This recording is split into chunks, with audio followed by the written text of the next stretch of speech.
Arsenal will be the only reason they do not win the Premier League title this season. Hello everyone, welcome back to the Football Tribe UG channel. Robert Kesakos is your usual suspect. Welcome back to yet another episode on your favorite football updates channel. It's a pleasure to have you around. If you're new here, please consider subscribing to the channel, but also do not forget to like, comment and share with your colleagues. Well, Arsenal are the table leaders on the Premier League table after 26 games played this season.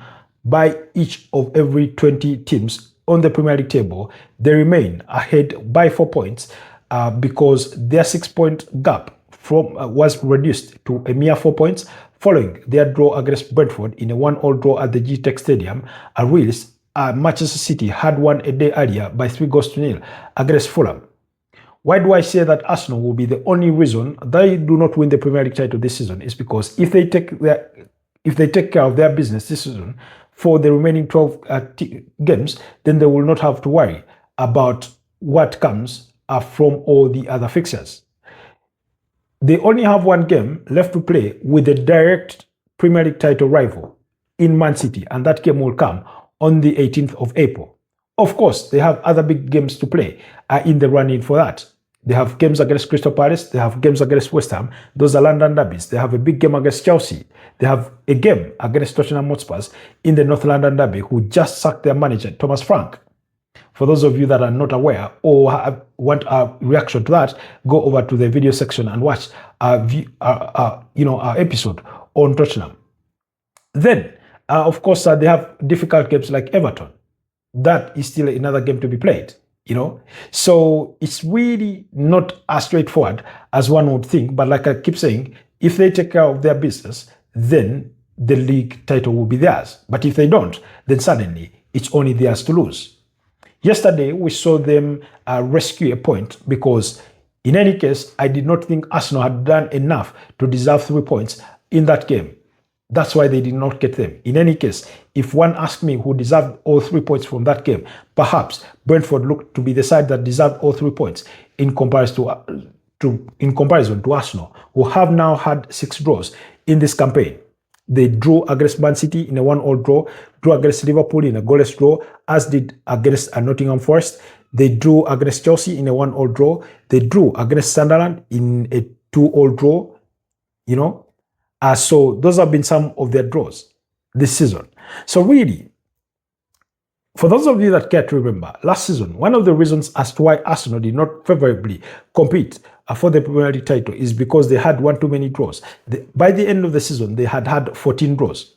Win 6 of those fixtures, and then suddenly, perhaps you find yourself above Liverpool, who won the Premier League title with 84 points, 10 points ahead of Arsenal. So this season, I can't say it's the same trend because one would argue that those draws have reduced a little bit, but in a way, 6 draws is still one too many, especially for a team that is still pushing for the Premier League title. Out of those games that they've come to draw this season, are there games that they could have gone on to win?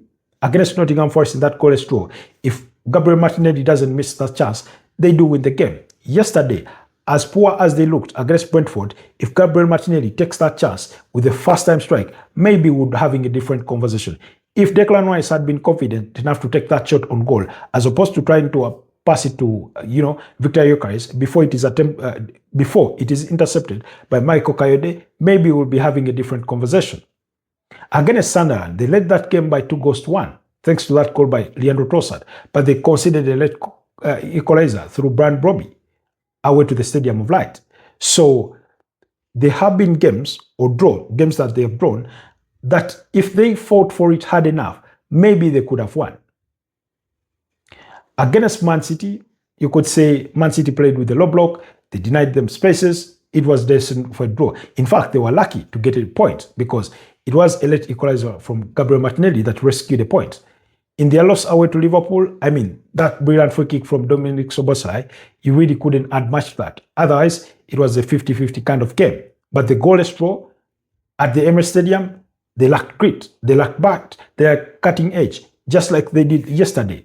And the kind of game that we saw of Arsenal yesterday in that 1-1 draw against Brentford is similar to what we saw of Arsenal in seasons gone by when they have drawn games.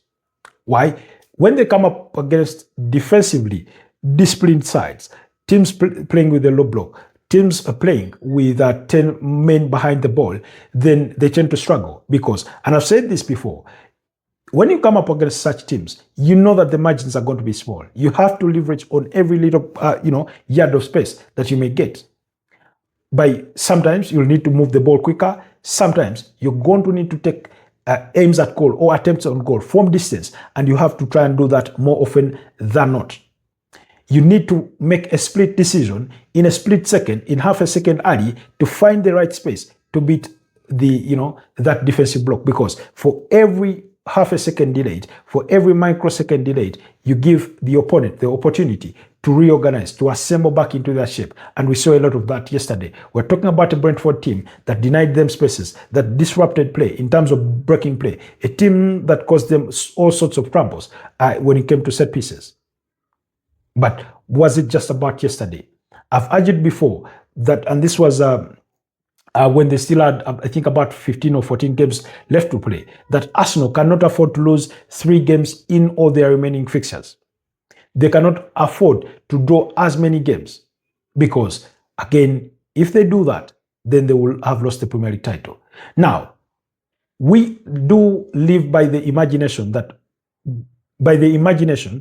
that is backed by history and pedigree, that Man City are capable of winning the last 12 games, of going on a run of 14 winning streak, and they win the Premier League title. So if Arsenal, who are already 4 points ahead, can't take care of their business, then nobody will stop them.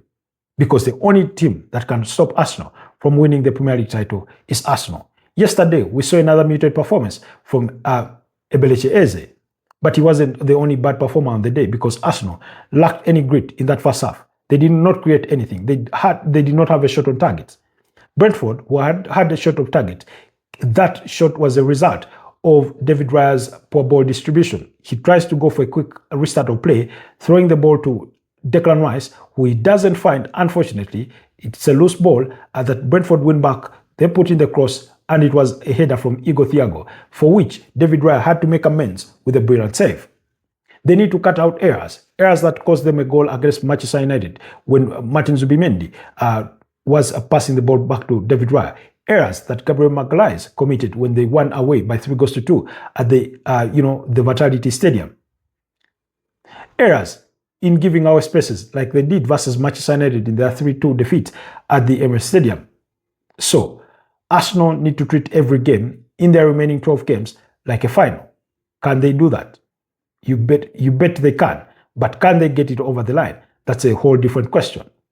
Let's look at their remaining 12 games. What kind of opponents are they going to be up against in comparison to Manchester City, who are the ones breathing down their necks in this run-in for the Premier League title?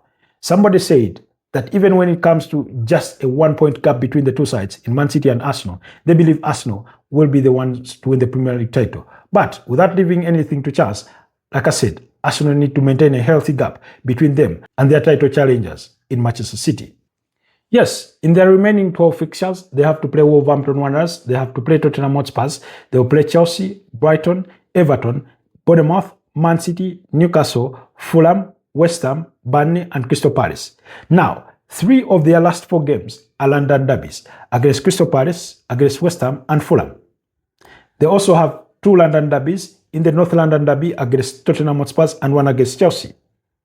So, some really, really difficult games coming up. A game against Everton is no walkover, and no is a game against FC Bournemouth, given their recent form. Man City will know what kind of task it can be. Newcastle, anything can happen on a given day. In comparison, Manchester City have these 12 games to come. Newcastle, Leeds, Nottingham Forest, West Ham, Crystal Palace, Chelsea, Arsenal, Burnley, Everton, Brentford, Bournemouth, and Aston Villa on the final day.